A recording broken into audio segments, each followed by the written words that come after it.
মাগুরায় টানা বৃষ্টিতে বেশিরভাগ এলাকাতেই সৃষ্টি হয়েছে জলাবদ্ধতা।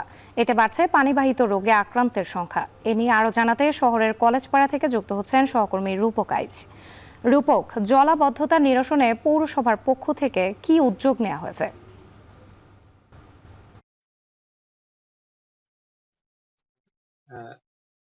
আপনাকে ধন্যবাদ। আমি এখন আছি মাগুরা শহরের কলেজপাড়া এবং সাহাপাড়া এলাকায়। এই সাহাপাড়া এবং কলেজপাড়া এলাকাটি মাগুরা শহরের অন্যতম অভিজাত এলাকা।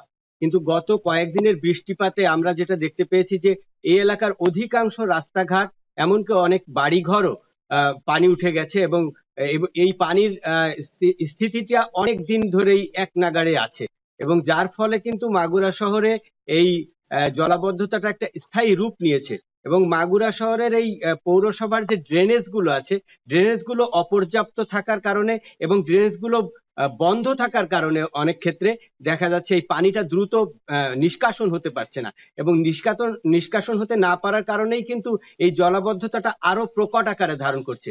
যার কারণে আমরা দেখতে পাচ্ছি যে এখানকার ছাত্রছাত্রী বা সাধারণ খেটে খাওয়া মানুষদের জীবনযাপন খুব কঠিন হয়ে যাচ্ছে, ছাত্রছাত্রীদের লেখাপড়া বিঘ্নিত হচ্ছে, সেই সঙ্গে অনেকেই কিন্তু অসুস্থ হয়ে পড়ছেন, বিশেষ করে পানিবাহিত বিভিন্ন রোগ, তাছাড়া মশাবাহিত রোগ, এগুলোর কারণে অনেকেই অসুস্থ হয়ে পড়ছেন, তাদেরকে হাসপাতালে চিকিৎসা নিতে হচ্ছে।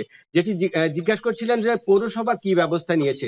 এই জলাবদ্ধতা নিরসনের জন্য পৌরসভার কিন্তু বর্তমানে কোনো মেয়র নেই।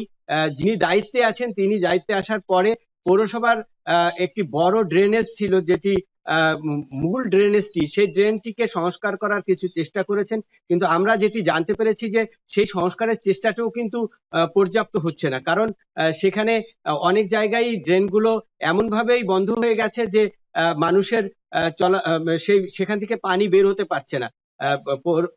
পৌর কর্তৃপক্ষ চেষ্টা করেছিলেন যে স্ক্যাভেটর দিয়ে কিছু ড্রেন পরিষ্কার করতে, কিন্তু সেটি তারা করতে পারেননি, যার কারণে কিন্তু পুরোপুরিভাবে যে জলাবদ্ধতা নিরসনের জন্য পৌরসভার যে কার্যক্রম সেটি যে সফল হয়েছে সেটি কিন্তু এখনো বলা যাচ্ছে না।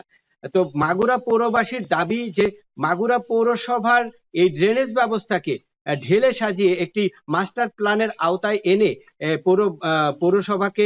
পৌরসভার এই ড্রেনগুলোকে সুন্দরভাবে সচল করতে, এবং তার ফলেই কিন্তু এই পৌরসভার এই জলাবদ্ধতা নিরসন করা সম্ভব।